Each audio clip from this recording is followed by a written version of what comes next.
What's up, squad? Welcome back to the wee hours retinue, where we watch over the tingles and wait patiently for their arrival. So, for those of you who don't know, I like to record these videos after I've already recorded some ASMR videos, and I need to get back into the zone of being a human who knows how to talk like a normal person. That said, I'm gonna be honest, I'm already feeling pretty normal. And last time I recorded one of these, I was also already feeling pretty normal at the start of it. And last time, I already had that ramble lined up about who the heck Dr. K was. And this time, I already kinda got a ramble lined up. It's not planned, I don't have a script, I just have a topic. About speculations on the future. And nowadays, I kind of been feeling okay, after I record my ASMR videos, I'm ready to go. No problem. I've gotten used to it. Or maybe I just live 24/7 as an ASMR artist. I do this all day and no one tells me nothing. So I just stay in the zone. I talk like this all day without the accent, but I keep the vibe. I keep the vibe up. So it's it's not like I have to teach myself how to speak again. Also, maybe I'm just bad at speaking. So the standard is low. I don't care. Anyway, I'm just gonna get into it. So, I've talked about this a little bit on stream before, but I want to go more into detail and just have a chat about feelings of very specific inevitabilities about the future. So, whenever I was in my undergrad, this was 4 or 5 years ago now, I guess, I was really into solar punk. Solar punk is a kind of aesthetic / movement that is, it's basically ecofuturism, but it just sounds cooler, but it's basically the same as solar punk. Solar punk and ecofuturism. And it kind of has this whole there's a lot of fiction that is considered solar punk, a lot of art that's considered solar punk, as well as lots of sort of political manifestos and social justice groups, things like that. I'm also gonna play with this pen case because I like it, and because it has good sounds, and it looks like boba, and it can slide up and down, which is real fun. Anyway, one of my favorite quotes that sort of sums up solar punk is from a solar punk manifesto by Adam Flynn, and I don't know if that's a real name or if that's a pseudonym, but it doesn't matter. The quote is, "We are solar punk because the only other options are denial or despair." And so, what he means by that is that solar punk is the hopeful option, and it is the only hopeful option, because if humanity doesn't get on the ecofuturism bandwagon, we're all gonna die. So we either deny that that's gonna happen and die, we accept that that's gonna happen and die, or we don't accept that that's gonna happen and we change it. And we all become ecofuturists and solar punks, and I guess kind of the core idea of solar punk is that we can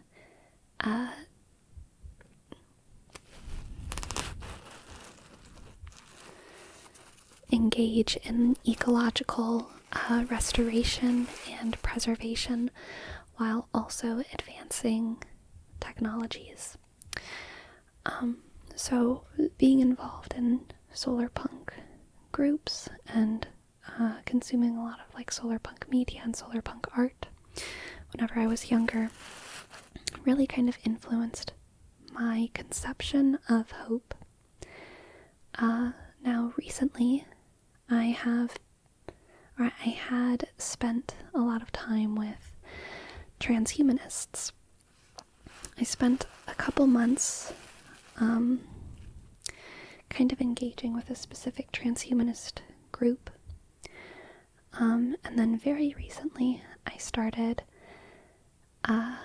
getting into Collapse. Collapse is like a whole thing. It's a subreddit. It's a podcast now. It's all very interesting. So transhumanism, for those of you who don't know,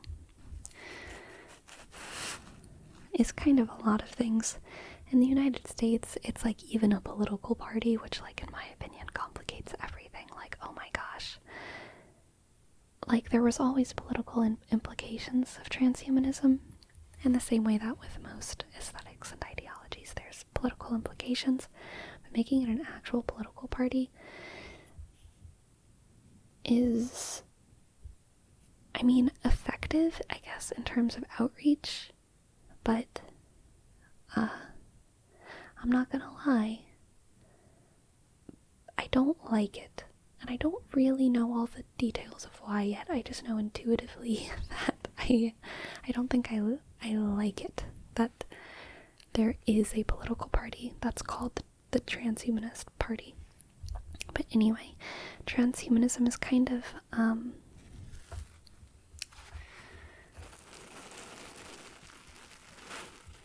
it's another hopeful futurist ideology, but it's specifically focused on the human body and the ways it's focused on the hope that in the future we will develop technologies that give us full, complete body autonomy. There's a lot of kind of outlier extremist transhumanists who can have my cat is clawing her cat tree. If you're wondering what that sound is. There's a lot of outlier transhumanists who can have like kind of scary ideas, and some of them are pretty loud sometimes and they can be startling. But the vast majority of transhumanists, at least that I've met, that I've heard of, the people who are doing like most of the transhumanist work, I'd say, are like really cool and good people. They're very cool and good people. And people on the outside of transhumanism, I think a lot of times they assume that transhumanists hate human bodies, or that transhumanists want to impose a cyborg reality onto people, that transhumanists want to take people's bodies away from them. But that's really not what it's about. It's kind of the opposite in many ways. It's about giving people full ownership of their bodies. If people want to live in the body that they were born with and develop in all of the ways that are like traditionally considered to be biologically natural, whatever that means, then like that's, you know, transhumanists are fine with that and encourage that and empower that, you know. But if someone does want to change their body and have robot arms, or a tail, or whatever other modifications that they might want, such as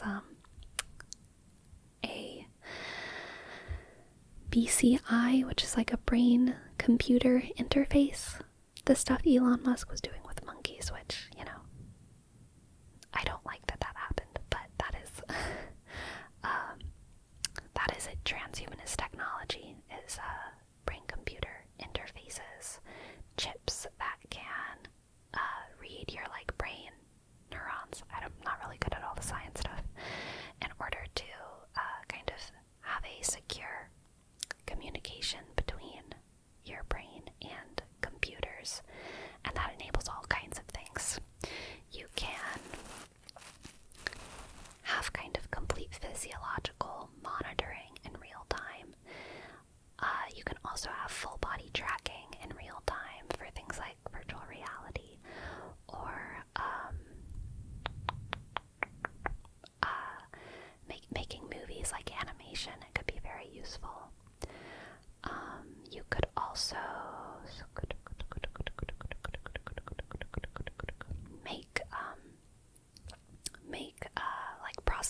there's all kinds of things that BCIs could do. Also, they could be recording devices, so you could have like more memory stored inside of your body instead of like memories stored inside of a computer, which is kind of interesting. Yeah, but that's getting sidetracked. I think that something that transhumanists are not good at explaining to other people is that usually their position is not about asking people to take on these technologies and embrace these technologies. Their position as transhumanists is that they believe these things are going to happen because technology has developed at a certain rate that they can see this horizon line.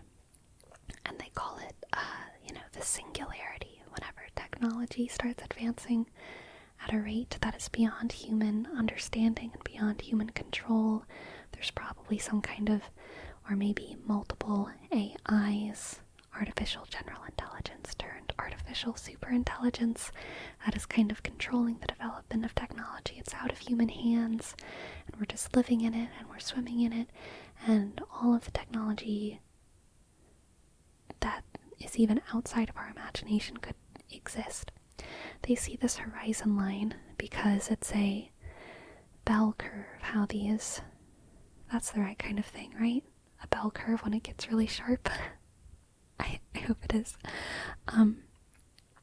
And so they see these technologies on the horizon line, and their position is that they're excited for it. Their position is not that they are trying to impose it, which I think is an important difference between, or important distinction between transhumanists and broader futurists. Futurists are an umbrella term that are generally enthusiastic about the future, right?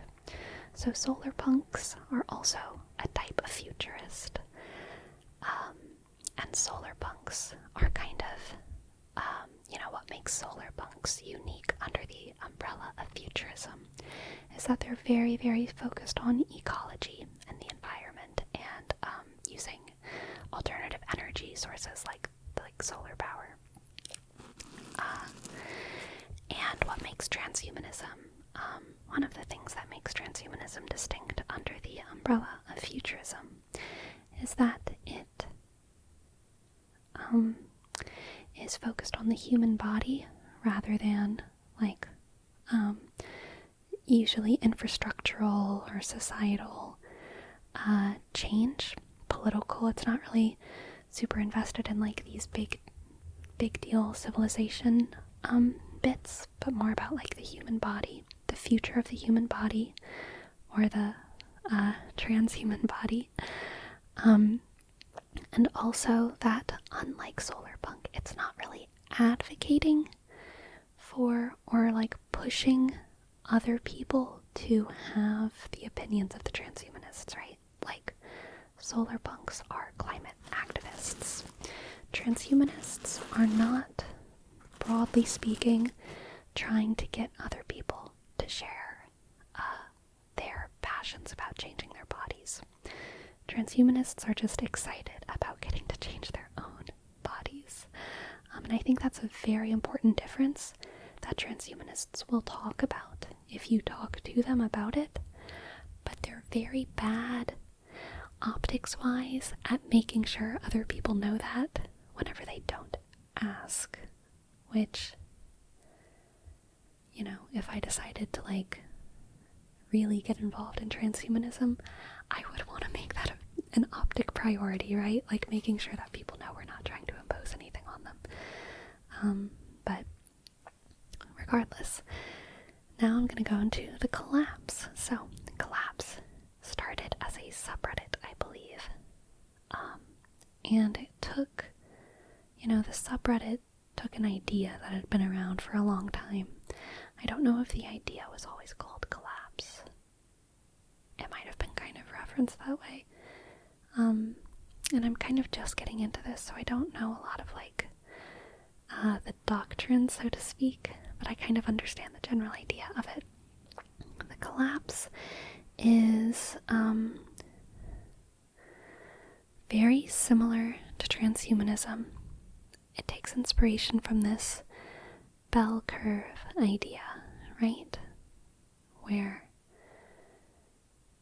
they can see this horizon line approaching and they're observing it, and what they see on that horizon line and what they're focusing on that horizon line, instead of it being the singularity that the transhumanists see, it's the collapse of society, which is not the apocalypse. It's not like the Book of Revelations or aliens or earthquakes or climate change just immediately like wiping all of us out. It's not like that. It is a sort of decades-long simplification of complex society. Right now, society is very complex in that we have this kind of globalized food system, globalized communication, the internet, electricity, even transportation. Like, so many of us would not be able to get to the places where we work if we did not have cars. And if we got to the places where we worked, we could not produce the products that our company produces without, vast amounts of electricity and mechanical resources and other people being transported there. There's all of this kind of invisible labor that is in machines, and if electricity were to be lost, if the internet were to be lost, things would get extremely difficult, extremely fast. If there was like a nationwide blackout, it would not just be a bad day. Like, it would really complicate things, especially, if it went on, if it became a recurring issue. And that's the kind of thing that would be a major turning point on that curve towards collapse. And kind of a fundamental idea, I guess, behind collapse is that the carrying capacity of the planet is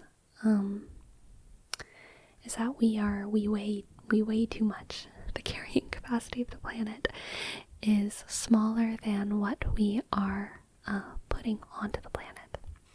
Something that you hear a lot in these circles is just like, we can't have infinite growth on a finite planet. And the economy is infinitely growing, and that's got to stop, because there are not infinite resources. There are not infinite resources, is what collapse people would say.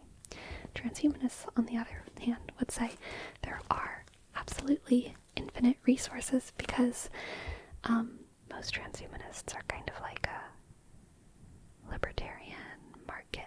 They really like the idea of the free market. Some of them are more like anarchy libertarians, and some of them are like government libertarians. I don't know. But they're generally very pro free market, and they really enjoy, the idea of a market that's constantly transforming and advancing with technology. So that's like a major place where there's a disagreement. The collapse people look at the physical planet of Earth and the amount of oil that we have, the amount of coal that we have, the amount of sun and fresh water and fish in the ocean, unpolluted land, arable soil, and they say, we are literally running out. And once these things run out, which could be within the next couple of decades, everything will crumble. While the transhumanists kind of have this idea of human ingenuity and human expansion infinitely begets more human ingenuity and human expansion and new ways to solve problems that we've never imagined before, because we're going to have eventually an AI, and if we have AI that enables better societies for even more humans to be born, then more humans will be born who have more ideas, who can expand the economy even more because of all of the ingenuity that they have and all of the resources that they will have because of the tech utopia that we'll live in. And so both of these groups have this spirit of inevitability, and they are both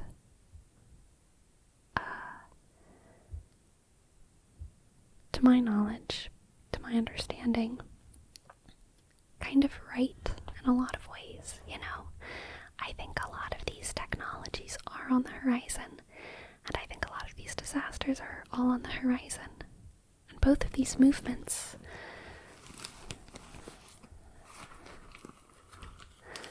let's get some more interesting sounds here.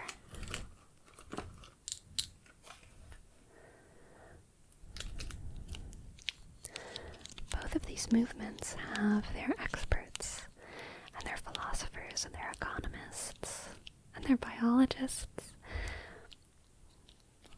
Both of these movements are founded on research and also on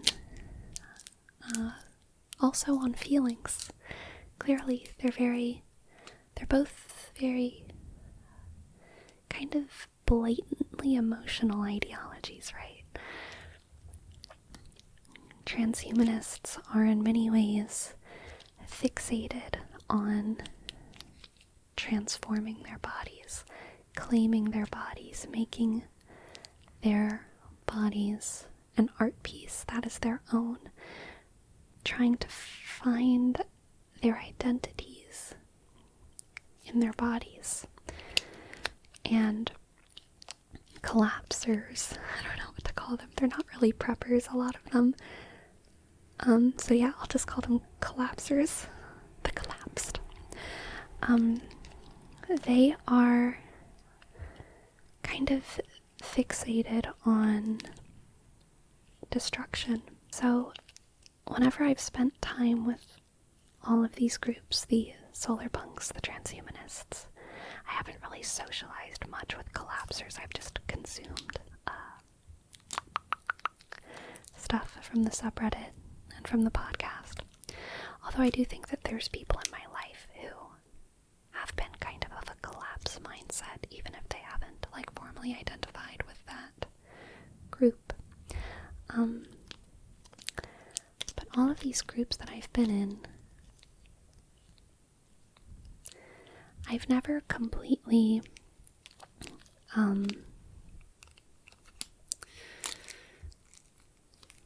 considered myself a part of that movement. I think as an earth sign, I can be a little bit stubborn, right? And so whenever I enter a group and I'm like handed an ideology on a silver platter, usually I'm a little like, it looks delicious. I will admire its beauty, but I will not partake. You know? But also, as a mutable earth sign, I feel like I can like fit in pretty easily in all of these spaces, and I can have conversations with these people, and I can really, really empathize and see where they're coming from. And so recently I've been trying to figure out how to make these different ideologies meet in my head, how to synthesize them, even though the collapsers are looking at destruction and looking at mayhem and observing the simplification of society. I do not think that they are very different from the transhumanists in the feelings that they associate with that collapse. I think there's a little bit of heartbreak and a little bit of sadness and a little bit of fear, but behind that, I do think that I think that both groups have a deep enjoyment of witnessing the end of humanity.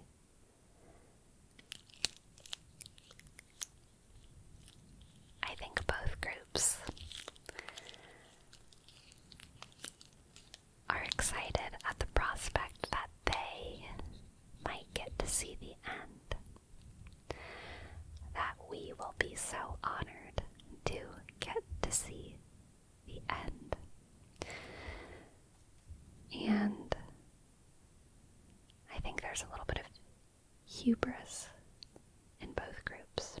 But I also think that there's hubris in pridefully assuming that things will be normal.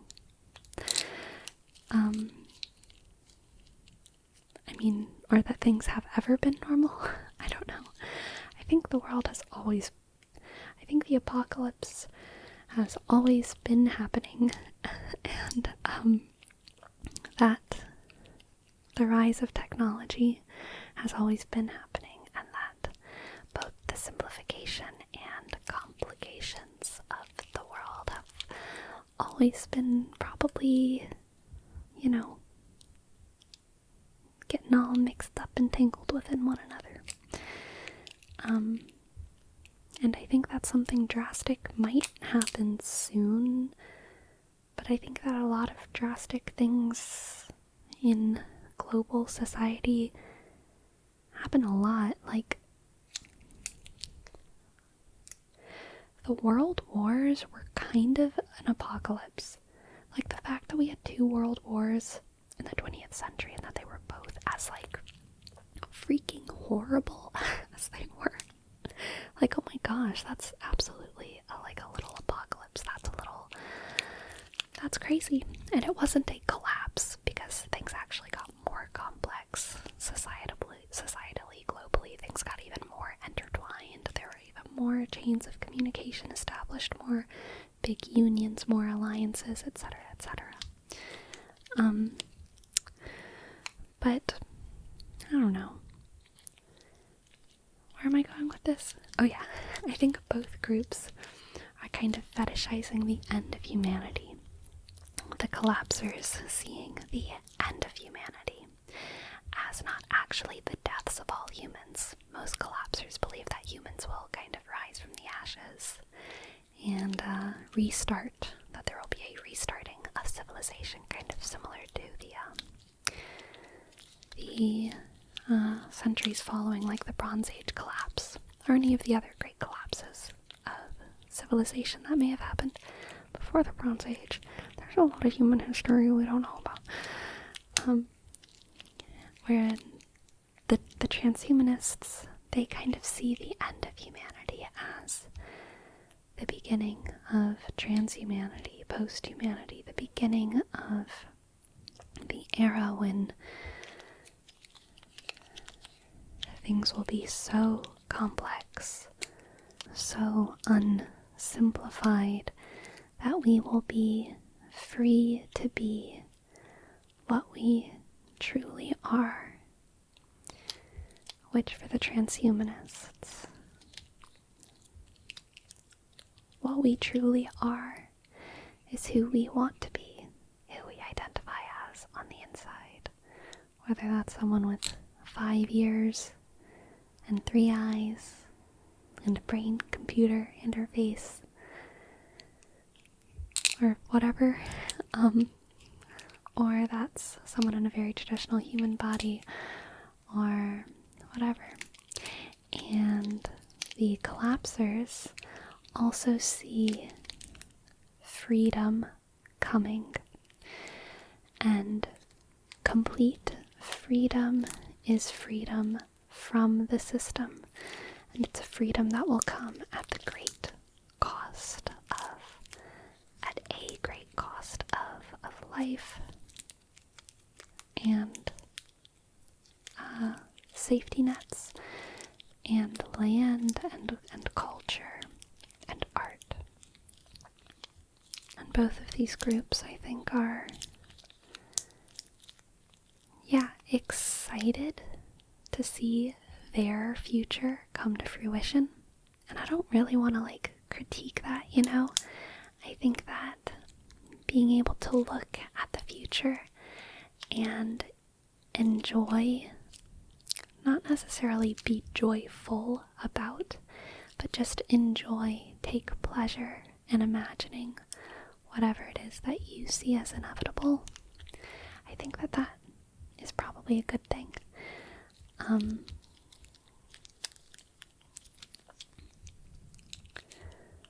But I would love to see some conversations between avid transhumanists or avid solar punks and avid collapsers. Personally, I think as far as futurist ideas go, I still lean pretty heavily into solar punk. And it's not really like these things are a triangle, I feel like transhumanism is here and collapse is here, and solar punk is just kind of doing its own thing. So it's not really like an equilateral triangle that I'm making between the three movements. But of the three, I think the one that I vibe most with is still solar punk. Solar punk, solar punk, solar punk. My card just ran out of space and I had to replace it. I don't remember how I had my pens divided in my hands. But anyway, I want to see conversations not between transhumanists and people who don't believe in technology, or collapsers and people who don't believe in climate change. I want to see an empathetic, emotional conversation between transhumanists who are absolutely convinced about the inevitability of the expansion of technologies, and collapsers who are completely convinced of the inevitability of the collapse of society. And I don't want them to debate, that's not what I want to see. I want to see them. Is this voyeuristic of me? Why do I want to see this? I don't know. I feel like I'm not really truly smart enough, or I should say I'm not knowledgeable enough on the subjects, nor am I steadfast a member of any of these groups to take a solid position enough to even imagine, I don't think, all of the nuances that a real conversation between people of the two groups could open up. I want there to be more of a synthesis of their ideas that I can wrap my head around, and I feel like the only way that I can achieve that synthesis is if I see these two ideas in a room together and not just hold them inside of my head, because my head is soup, and people are better than soup. Real people. Anyway, this is so much. Let me know if this was bad, or if it was okay. If you've made it this far, you're probably biased. But I'll take your comment anyway, I guess. Thank you for watching. Thank you for watching. Thank you for watching. And if you are a transhumanist or a solar punk person or a collapse person, let me know. And let me know. I want conversations. I want conversations. So, yeah, I'd love to hear what you have to say or what you're thinking about. Bye bye, bye bye, bye bye, bye bye, bye bye.